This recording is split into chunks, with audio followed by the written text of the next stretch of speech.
নবমীর শুভেচ্ছা জানিয়ে আজকের ব্লগটা শুরু করছি বন্ধুরা।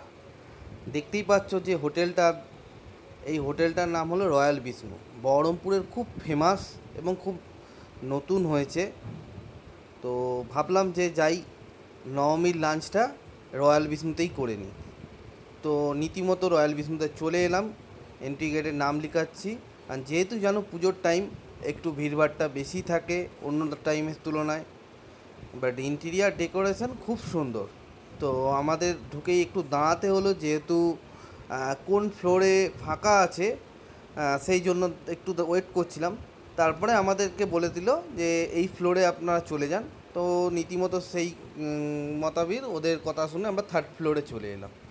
তো থার্ড ফ্লোরে এন্ট্রি করছি। তো ভেতরটা দেখো,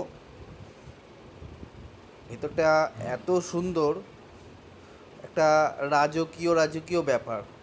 মানে একটু পুরনো দিনের একটা নবাব আমলের, যেহেতু বহরমপুর মুর্শিদাবাদ একটা নবাবের শহর, তার উপরে বেস করেই এই জিনিসটা তৈরি। মানে একটা আধ্যাত্মিক জিনিস রয়েছে এর মধ্যে। এবং ভেতরে ইন্টেরিয়ার খুবই সুন্দর, এত সুন্দর সাজানো গোছানো, লাইব্রেরি কাম বার টাইপের। ভেতরে এসে অনেকক্ষণ ধরে টাইম স্পেন্ড করা যায়। তোমাদেরকে একটু ফ্লোরটা ঘুরিয়ে দেখালাম, কারণ যথেষ্ট সুন্দর লাগছিল এবং অনেকটা এরিয়া নিয়ে, অনেকটা স্পেস নিয়ে।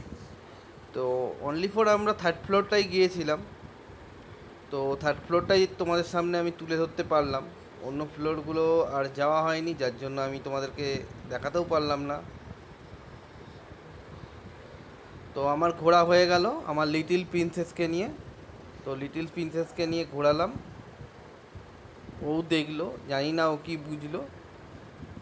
তো আমরা ফ্যামিলি গেছিলাম দুপুরে লাঞ্চ করতে। তো এখানে একটা মজার জিনিস, যে মানে উইথাউট অ্যালকোহল একটা বিয়ার টাইপের একটা জিনিস পাওয়া যায়। তো ওনারাই সাজেস্ট করলো আপনারা একবার টেস্ট করে দেখতে পারেন। তো দেখলাম, খেয়ে বেশ মোটামুটি লাগলো। বাট গ্লাসগুলো মাইন্ড ব্লোয়িং, খুব সুন্দর দেখতে। এবং এখানকার স্টাফেদের বিহেভিয়ার এবং ফুড নট ব্যাড। বাট পুজোর টাইম একটু 19-20 হতে পারে, বাট আমাদের ওভারঅল খারাপ লাগেনি, ভালোই লেগেছে।